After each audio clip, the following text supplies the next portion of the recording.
Hello ladies and gentlemen, this is Blue Maxima, and I want to talk to you for a bit about Yumimi Mix Remix. Bit of a tongue twister there, just try saying that 5 times fast. So this is a fan translation of a game that came out back on the Saturn in like 95, but it was originally a Mega CD game in 94-93. And it's basically an interactive anime. You make choices as you go along, and when you do, you get some kind of joke and you move on towards the end of the game, which is only about 2 hours long. Yeah, it's not great. Honestly, there's a lot about this game that's not great, and it's kind of a reason why it's been so obscure for so long. With that said though, there is some stuff that needs to be praised here. Mainly the fan translation, because I've never seen a fan translation that offers the option to turn the honorifics on or off, the sans and the kuns and the chans and what have you.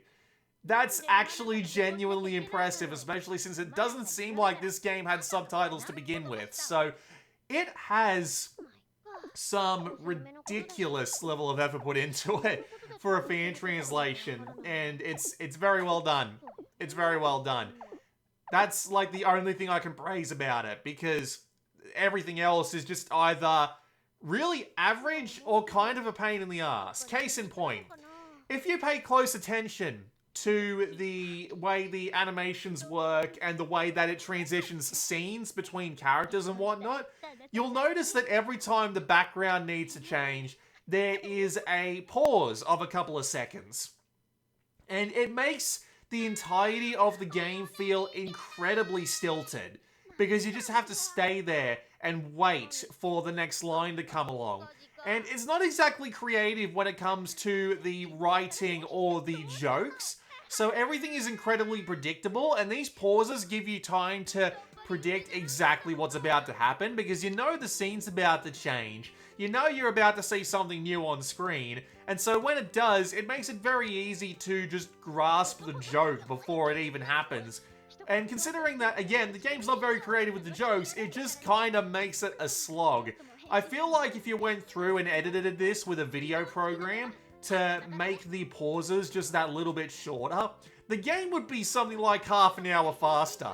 There's genuinely so many of these pauses that it starts to really add up in terms of the game's overall runtime, and I could imagine the game being not only significantly more pleasant to play through, but a fair bit shorter as a result. With that said, what's the plot? Unicorn spirits possess 2 girls and make them gay. I'm not even joking, that's part of the plot. So there are these holes that have monsters coming out of them. There are these 2 unicorns. Well, there's a unicorn and a bicorn that end up coming through to the human world. They possess these 2 girls, and these 2 girls basically need to work together in order to close up the holes and honestly not even save humanity. I don't know what the overall idea of the plot's villains are. The plot barely even has villains. They're just like, hey, let's open up these holes for reasons. It doesn't even say why, except for the fact that maybe these spirits actually want to go home someday. I mean, fair enough, but the villains just don't seem to have any plot except, okay, let's come through here. Why do we want to come through here? It's not like our own worlds aren't comfortable enough. But anyway, so the entire story plays out through these cutscenes. And to be fair, it's not actually that bad looking or sounding of a game, although don't put on your high quality headphones because you'll be able to hear the crackling and what have you on the audio. This is a Saturn, it isn't a PlayStation 5 with its audio quality or what have you, but it does okay in that sense. But as I said, the writing and the jokes are just incredibly generic. You get very little idea of who these characters are. The jokes themselves, as I said, are predictable. And there's almost no personality to the characters whatsoever, outside of incredibly generic anime tropes. The main male character sticks up for himself is by pointing out the fact that he doesn't like one of the main character's breast sizes. That's all he kind of gets in terms of just being a stand-up sort of guy. Otherwise, he's just incredibly generic romantic interest. The main character herself is at least a little bit bubbly in her personality, but it isn't anything that stands out in particular. And the only thing really particularly notable about the main character is that whenever she touches this girl, suddenly there's a lesbian afoot. It's very, very strange, and it just doesn't quite land. And they feel the need to make all of these, like, side detours. I mean, you can choose in particular points to introduce the characters, at which point they go through the three sizes, because of course they do, but then they repeat the joke twice for the other male characters. There's one other male character who does nothing but do surprise hugs from behind, and no, that's not a euphemism, this is a game made for teenagers. And there's just very little to really grasp onto, very little to actually enjoy, very little depth, very little anything, really. Everything that you need to know gets explained to you via, just exposition dumps, and there's no mysteries, there's no real anything to keep you engaged, and when you've seen the entire thing all the way through, you're like, I got nothing for this. There's a couple of people who only show up once and never again, mainly for the purpose of a joke. There's a couple of jokes that I just flat out didn't understand. I got nothing. There's very little to actually enjoy in this. There are points where you get to make a choice, of course. But these choices don't really seem to affect anything. Apparently there's multiple endings, but I just went with the first choice as the final choice, and apparently that's one ending. And then you've got another ending that happens if you pick the other option, and then that's it. The rest of them are just different jokes, different takes on the same thing. And yeah, it's not great. It's either like punch a guy or kick a guy and you end up in the same place anyway. Or look in one area or look in another area, but you'll be threaded along anyway. It's incredibly linear, your choices don't matter, and it's usually the same joke anyway. What else is there? There is a mini-game on the main menu, which is basically Shanghai. You know, the game where you've got the tiles, you pick two and they go away, and then you can get at the tiles under them.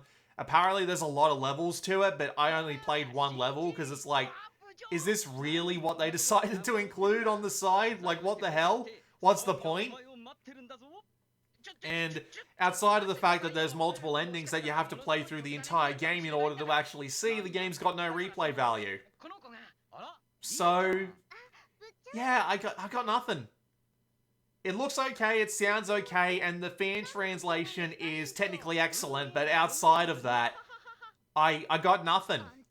Sometimes games remain obscure for a reason. This is from the people who developed Luna Silver Star, or whatever it's called, the Luna series of RPGs, and Grandia, but this never really took off.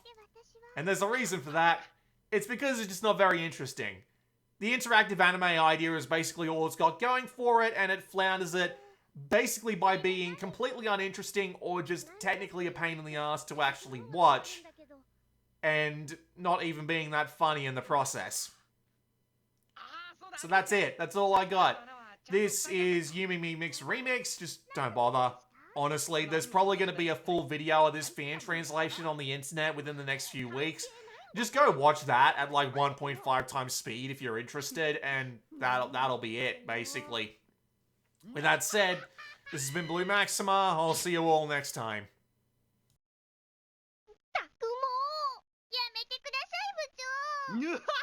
うわ俺が悪かった。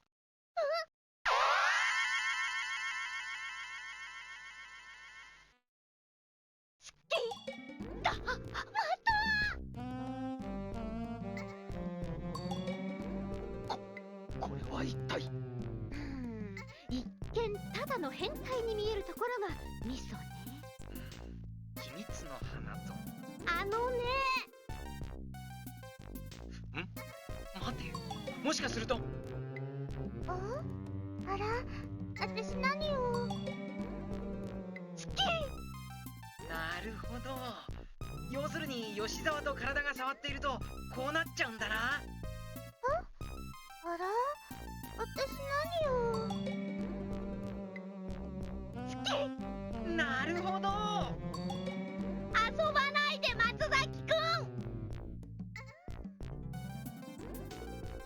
よかった体育館の大きな穴は縫い合わせたのね。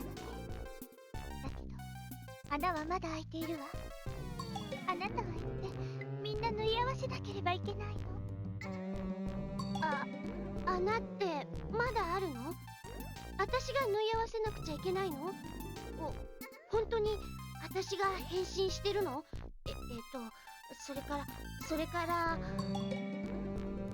ちょっと待ったゆみみ。ちょっと聞くけど、あなたリエ、今周りでピョコマが飛び回ってる変なやつ、あんたの穴となんか関係があるの？穴は開いているわ。もちろんそこから出てくるのよ。その穴ってどこにあるの？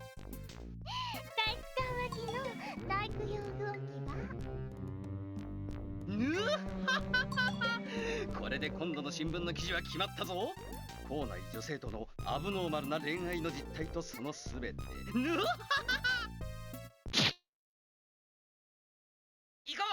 体育館脇だ。私何がどうして。なんか行きたくないな。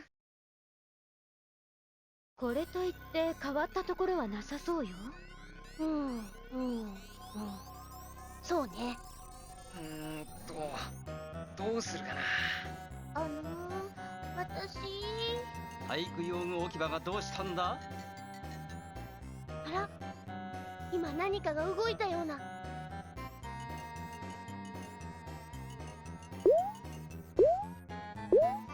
何それ？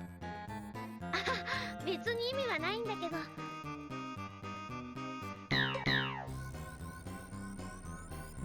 びっくりした。屋根の上にまだいるわよ。誰か上に登ってみたらいいんじゃないかしら。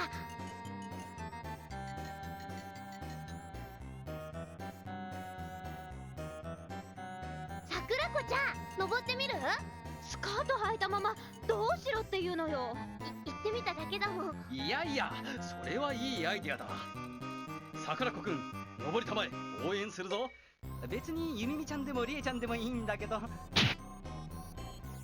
新一、あんた登りなさいよ。男でしょ。わかった今登ろうと思ってたんだよ。でもどうするかな。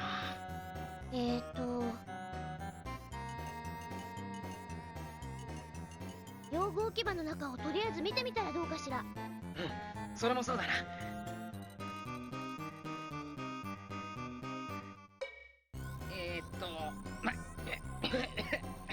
なんか使えるものは。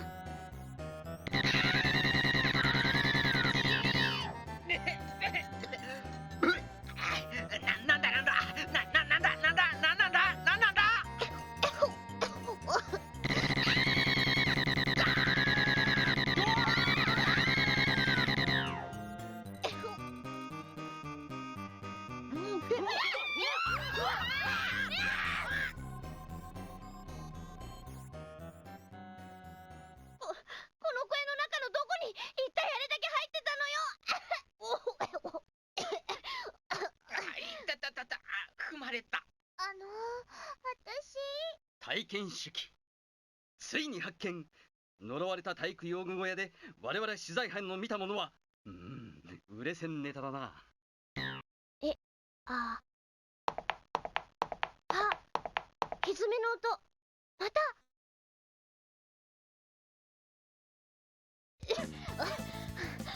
まったく冗談じゃないわ。朝髪を洗ってから何時間も経ってないっていうのに。あらら。おお、これは。あら、私貧血になってない。ありゃりゃ、本当に変身しちゃったみたい。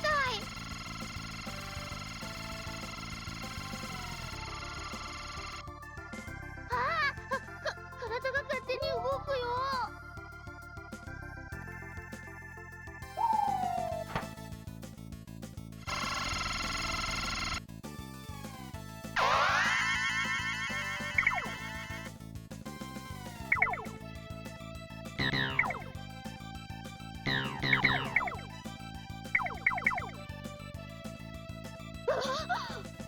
ごいぞ。しんいち、写真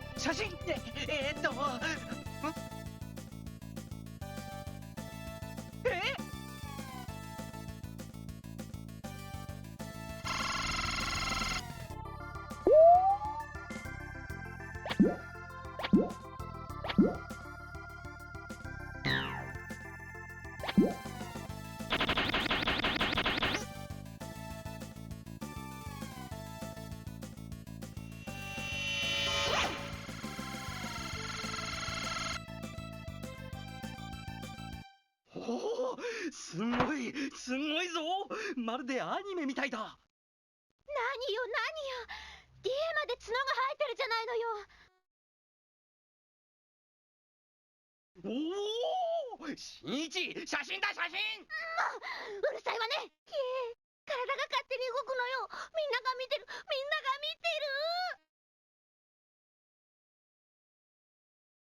松崎くん。なははは、二人